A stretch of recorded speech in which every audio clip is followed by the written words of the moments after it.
GPR Detroit HD2.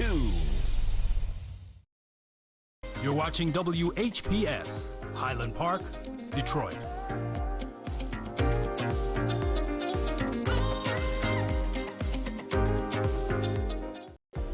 The views and opinions expressed on the following show are not necessarily the views and opinions of WHPS, its affiliates, management, or sponsors.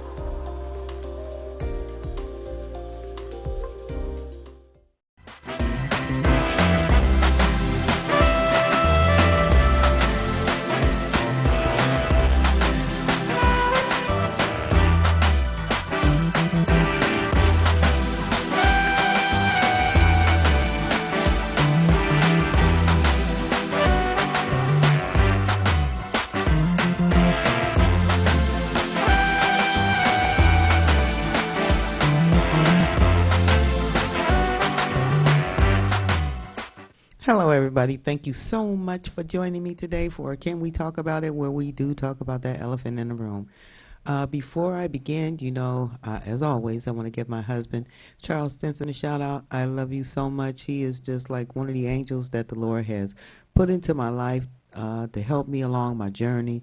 I want to give my son, Robert, a shout out. I love you so much, Tree. That's what I call him. I love my son so much. And Donnell, that's my other son. And my daughter Dale and my daughter Robin. I love you guys. My granddaughter Natalie, my granddaughter Amber, and my granddaughter Raquel. I love you guys so much. Stay strong. Be beautiful like you always are. So last week I had some baskets that I wanted to show you. There's a sister in my church. She is so sweet, and she makes these beautiful baskets. So I want to put some baskets up so you guys can see some of these baskets because they are very, very beautiful. These are some very beautiful baskets. They are handmade, and she sells them from her house. And I just love the things that she do with these baskets. They come in different varieties. Some are a little bit more than others, but they are very beautiful baskets. I've actually bought a couple myself. The first one I bought, the tall one that say love, that's like where you can put your toilet tissue and everything. I bought one of those, and then I ended up buying a whole set. So these are some very, very, very beautiful baskets that I'm quite sure that you guys would love. So do me a favor, when you guys get a chance, I'm going to give you guys her email address, and you can give this lady some support and get some of these baskets. So Mother's Day is coming up. I know that would be a good thing to do.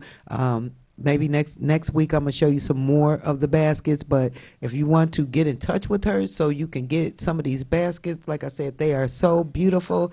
You can go to TonyWafer2 at gmail.com. That's Tony, Tony, Wafer, Wafer 2 at gmail.com. Love you so much, Denise. So y'all help this sister out and go and get some baskets for her because they're very beautiful. She has all kinds. I know she has this burgundy satin one that's really beautiful. The one that you've seen with Love, she has little rhinestones on it. She is very, very, very talented. So I want to go on with the show, and what I want to say is, I'm a black entrepreneur. I'm self-employed. I have my t-shirt business. I'm a private CNA, excuse me, private CNA. I'm a private cook. I do shirts. So these are some of the shirts that I do, and they're very beautiful, and I really enjoy doing the things that I do. And just support your black entrepreneurs, support your black businesses. But what I will say about black businesses is we are so creative. There's so much stuff that we do, but one thing we don't do is we don't support each other. And we really should start supporting each other. And what I will say, as far as other black entrepreneurs, that I frequent your establishment and I buy your products, if you don't support me, I will not be supporting you any longer, because I think that's just terrible how some of these black entrepreneurs, they will go ahead and deal with Caucasian people and they'll work with them. But then when another black up and coming artist such as myself, when it comes to my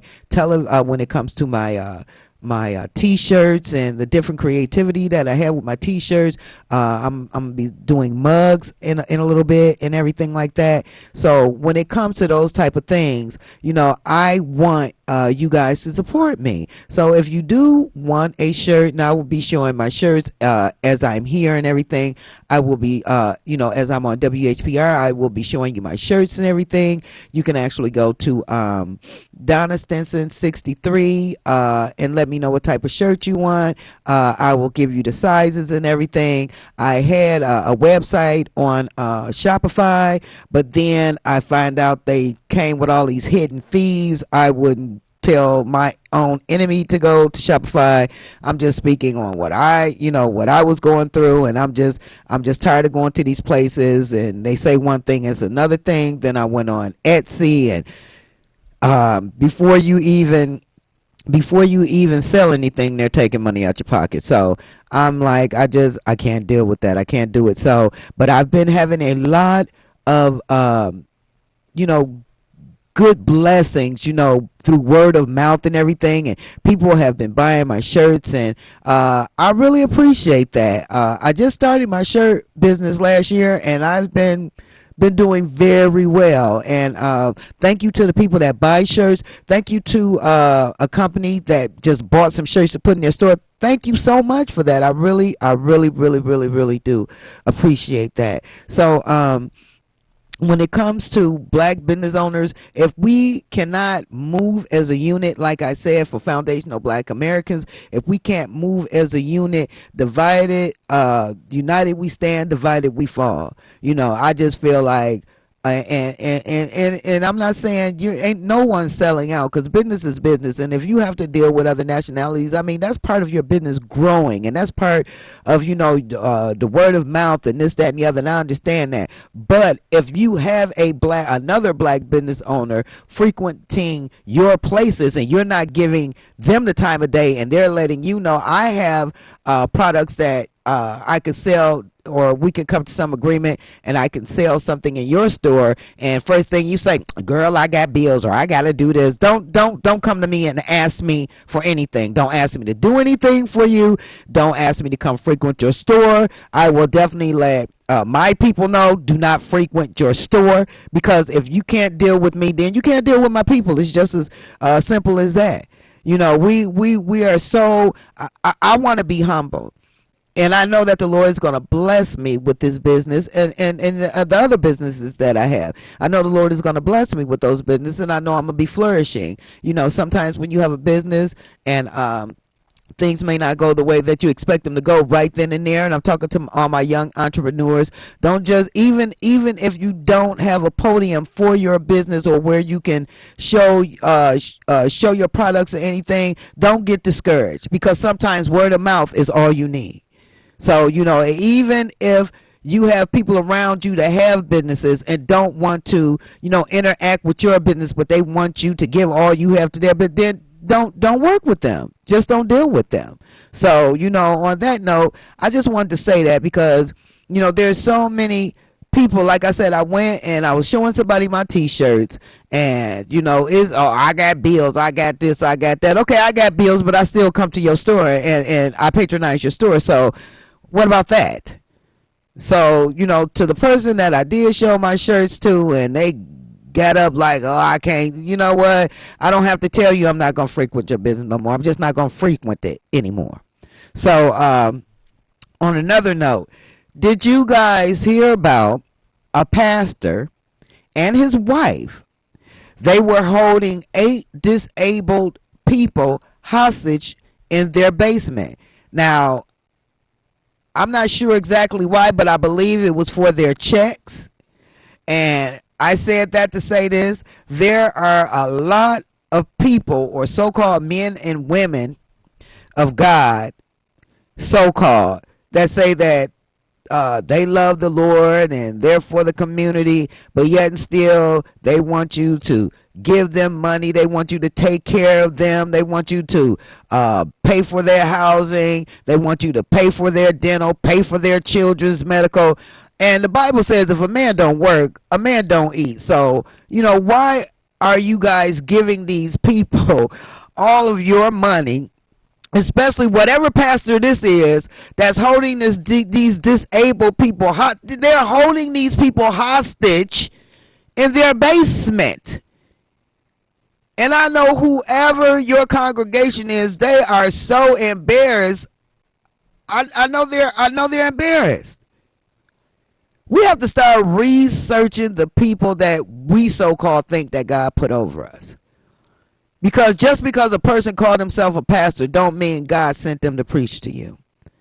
A lot of men, they could say, okay, I'm going to have a church and call it low down dirty, and I bet you people going to come. The church is low down and dirty, and he's telling you the church is low down and dirty, and you still going to go to the church and low down and dirty. We got to stop being so naive. We are sheep of God's men of God. We are sheep of the Lord. We are not the sheep of man. You guys better quit letting these pastors,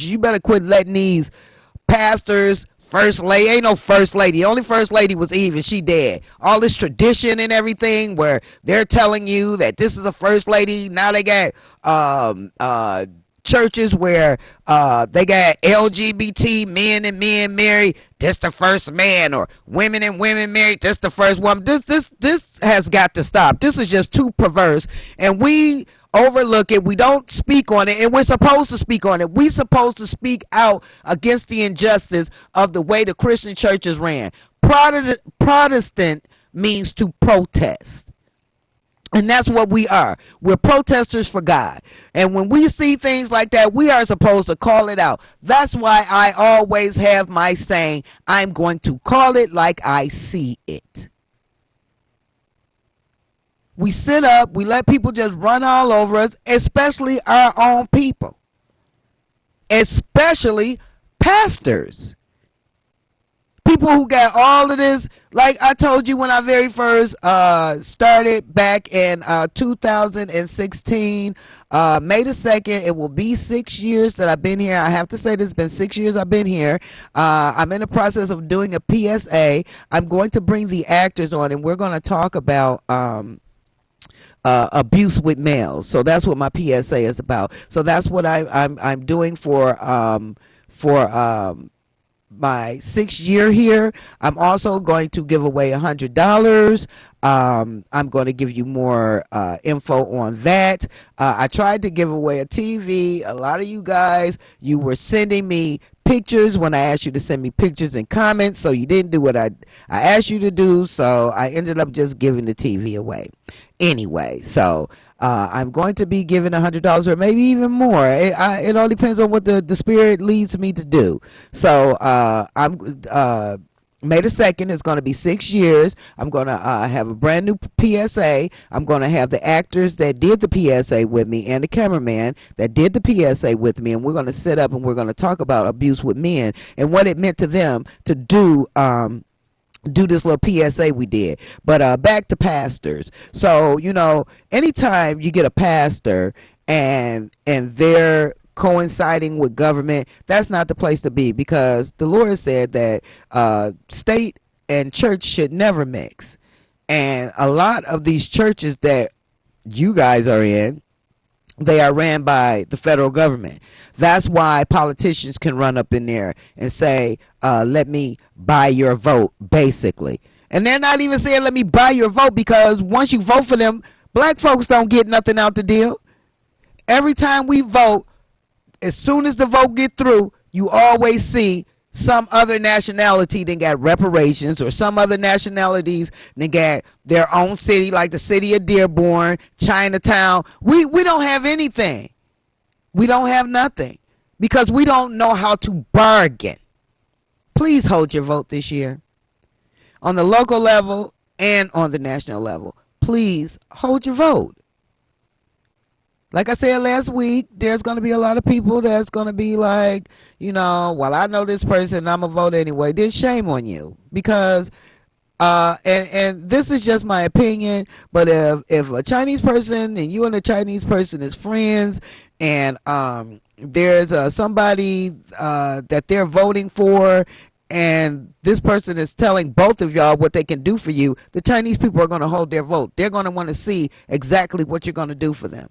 We blindly go into these booths and we vote for some of the low down, dirtiest people in the world.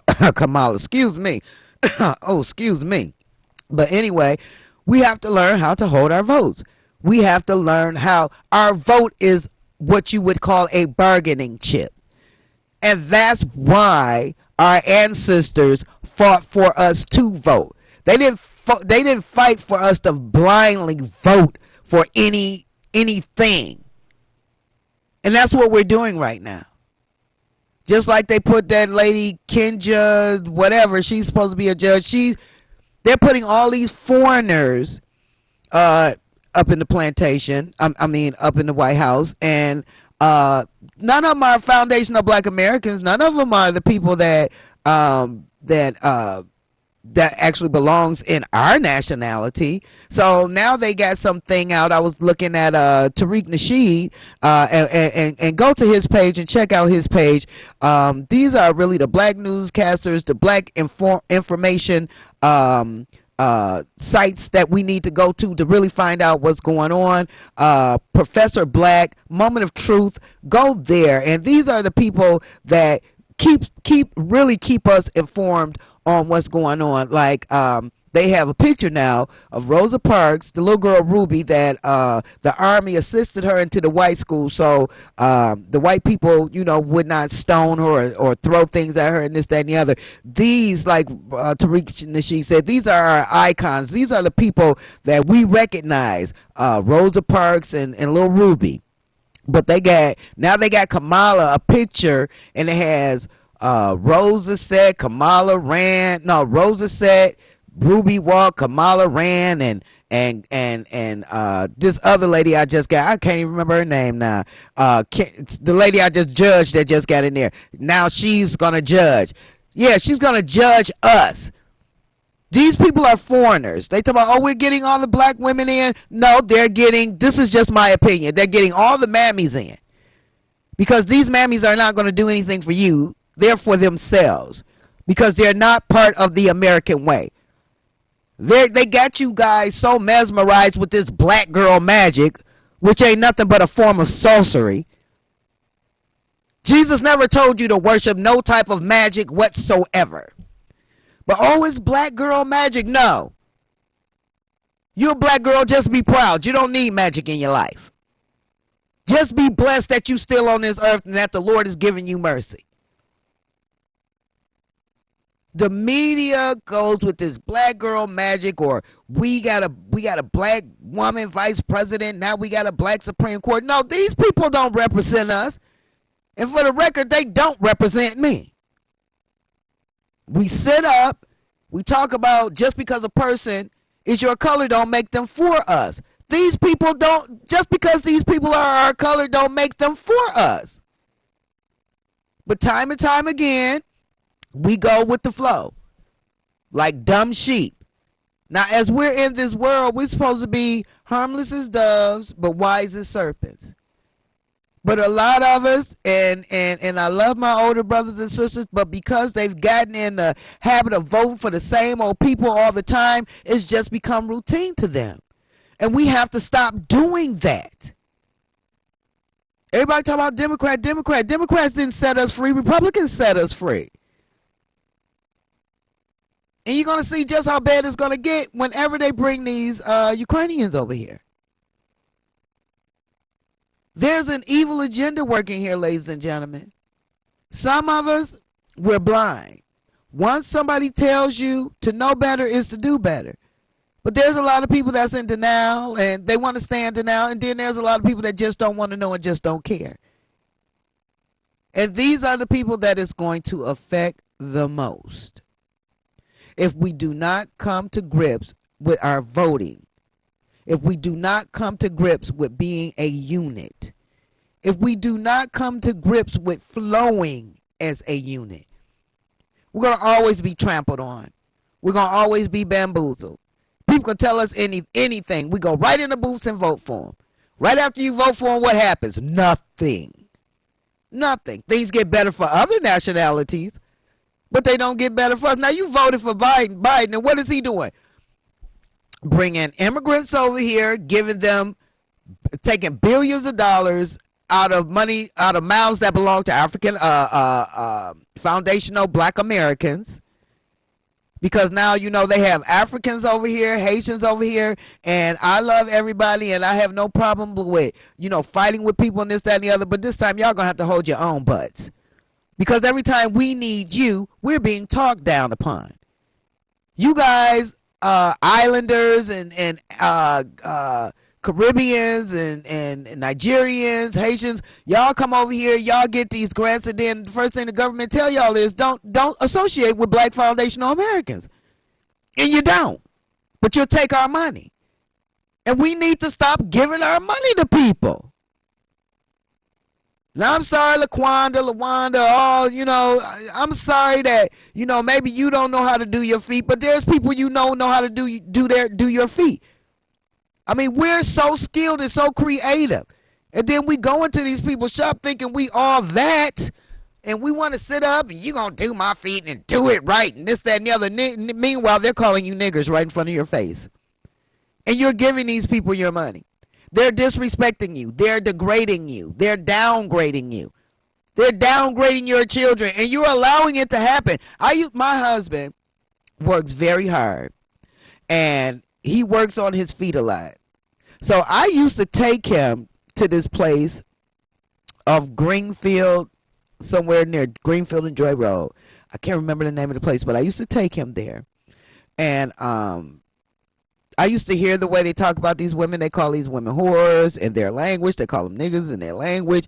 And, you got a Google translator. When you hear them say something, translate it. They're telling you to your face that this is what you are to them. But meanwhile, they're taking your money, and you're talking about they did what I told them. No, they got your money, and they did what the job description told them to do. Clean your feet. Just because you got a little bit of money, or you get money on the first and you walk into a dang on Chinese place, you're not getting no respect. You're getting an illusion of respect. Start learning how to do your own feet. Start learning how to go to black-owned establishments. And for some of you women at these black-owned establishments, I can see why a lot of black women don't come to your establishment. Because once you get a little money, you have no humbleness. You think you are that, and you think people are supposed to come to your shop. Ladies and gentlemen, we the people are what makes these establishments what they are. If one don't go, none should go. I say that all the time. It's the same thing with our votes. If they're not giving us anything we could see, then we should not give them our votes. And sisters died just so we can vote. Yeah, and they died just so we can take our votes and use them wisely. So guess what? If two evil people are running, guess what? Then you don't vote for them. Well, one of them going to get in there. Well, okay, well, don't let you be the one to put the evil person in there. If you so Christian, if God is so much a part of your life, he's going to take care of you.